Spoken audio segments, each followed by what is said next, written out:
In today's video, I travelled to Padel in Canary Wharf to 1v1 a senior player, the president of the Irish Padel Association, Barry Coffey. For this 1v1, we'll play a few tie breaks and I'll be covering tips, tactics and the general strategy that I was using against Barry. Barry is a regular on the International Seniors Padel Tour and he is on a mission today to prove that old guys can still play padel.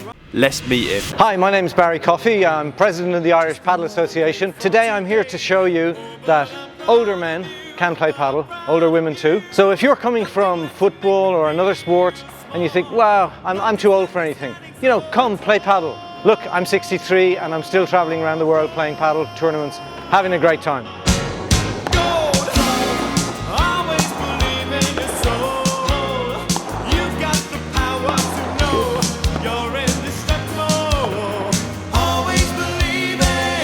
Part of this video, I will also be giving away a brand new AdiPower Multiweight Masters Edition. To enter, simply follow both EverythingPadel and Barry Coffey on Instagram. Then send a DM to EverythingPadel with the hashtag Master Giveaway. So the rules for this is you have to play diagonal cross court. My shots had to land perfectly on Barry's side. Anything the other side of the white line would be out. However, Barry could play the second bounce rule. So if the ball on the second bounce is going to land in, I still have to play it. So let's get started. Tie break to 10 on my serve. Let's go. Serve down the tee and look to target Barry's backhand. Is this an awkward shot to play on the forehand side across? First point in, I was just trying to get a feel for it, get my shots in, warm up and see what Barry had to offer, and he absolutely destroys me. I got into the volley battle and I thought this is where I was going to win it, but his hands were way better than I thought, and then I definitely didn't think he would have the composure to play a drop shot to the cage on the first easy ball.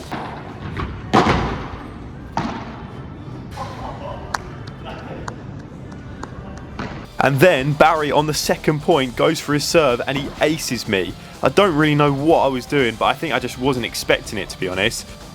I think we should stop now. I looked at Harry behind the camera afterwards like, what have I done? What have I signed up for here? Because I was not expecting Barry to come out this strong.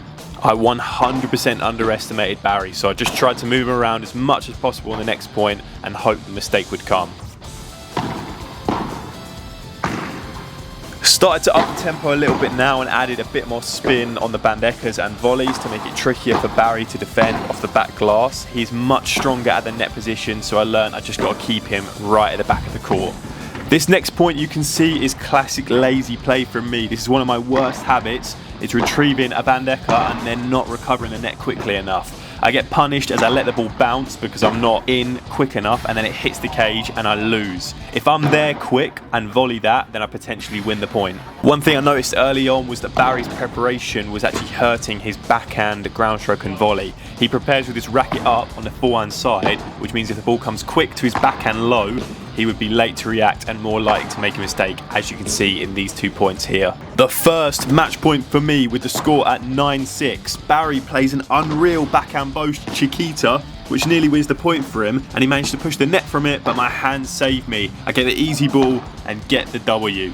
Great start from Barry, and I had to up the levels in that tiebreak to get the win. I do this with most matches, which is just play solid. Yeah. But I was just thinking, yeah, don't miss, don't give you anything easy, because it's only to 10 as well, you know, a few points can go. I was waiting for you to smash a few times. Yeah, that's why I got caught. Yeah, absolutely. Another tie break to 10? Absolutely, yeah. Cool, okay. Nice one. Good, good. Let's go. Go. Absolute sportsmanship from the two lads as we enter the second tie break. So in this point here, I do one of my favourite tactics, which is a lob and then ground stroke combination. So you're moving the opponent back and forwards, tiring them out, but most importantly, moving them around. Eventually the lob goes fully over Barry, and then for me, he's a little bit too keen to come into the net here, and the ball gets caught at his feet. Started to play a few more slow overheads with angles that are very awkward and frustrating to deal with, especially when you're on the back foot. And what this frustration can do to you is make you lose focus as Barry starts to miss the easy balls.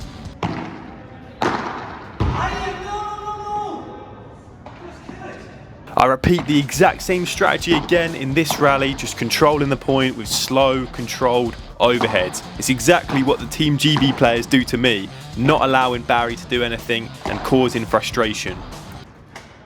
I feel like on that one, almost like the less I did, the more it made you want to do more. Yeah, than what you needed to almost. Did you see the one where we played, like me and Harry played Louis and Frankie? Yes. They were doing so little, and they were just, you felt like you had to do something. You felt like you had to take responsibility in. Totally. It's like when that ball's up, you're thinking, I have to go for this. Yeah. You know, it's some of the best players. They just play the same no matter what. Yeah. At times I find the less the other person is doing, the more I feel I should be doing. And that's not the case. And there were some balls there that you left in an easy position, and I almost saw you overdid it. I saw my name in lights. And I really just had to saw play the something replays. Solid and safe. All right, do you want to do one more? Yeah. Sweet. After discussing Barry's previous mistakes, he was determined to come out strong in this final tiebreak. And he begins that by putting away that easy ball with a nice controlled smash. The 2 losses so far must have made Barry angry as he started smashing it at me. And then not for the first time today, he has the composure to drop it by the cage. And I can't quite get there.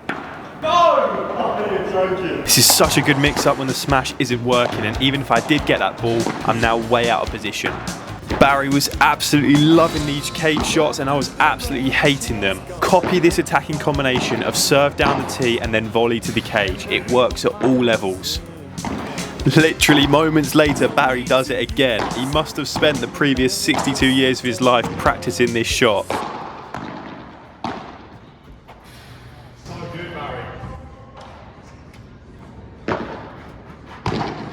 Barry was performing a lot better than in the second set. He was just playing with so much variety and it was throwing me off. The shots to the cage, then throwing the fake smash. This is what you have to do when you're playing players that are stronger. At this point, I had had enough of Barry's antics, so I needed to use the Chiquita, get into a volley battle and take the net myself. I knew that Barry wasn't as comfortable at the back of the court, but to give credit, he was lobbing really well. So I decided to mix it up a little bit myself and get some payback by playing towards the cage on the easy ball off the back glass. That's such an underrated shot for forehand players, and it's not too tricky to do to pull it across towards that cage into the space. This next point is probably the best rally of the day. You can tell it's a little bit nervy and a bit pushy as the score was really tight at this point. Barry does a really good job of keeping the net position, but if I had to criticise, I would say there just isn't enough bite or spin on the ball to really put me under massive pressure. I felt quite comfortable just chilling in defence and waiting for a mistake.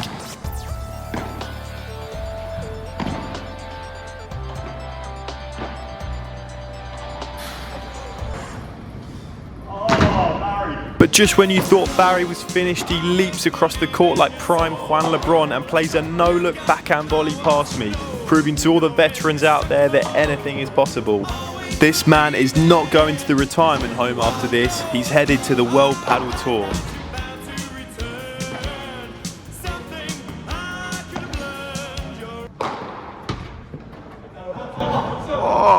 Match point after a super close tiebreak that Barry was leading for the majority. I go for a smash to win it and a great block that nearly hits the cage again. I get there but it means I lose the net, and I thought Barry would go to the cage but he plays centrally, so I lob. And then Barry's bandeja has quite a lot of pace and I can attack from it, and the mistake comes. It wasn't to be for Barry.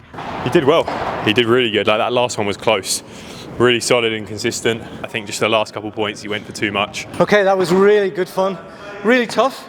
And all the stuff I said at the start about forcing you in to make mistakes and me avoiding them, yeah, that didn't happen actually, because quite a lot of the time he played me around the court so much that I sometimes went for a shot that I shouldn't have. But I think it can show that even old people can play paddle. Absolutely it does, Barry. That was a great performance. Hope you enjoyed watching this video and I'll see you in the next one.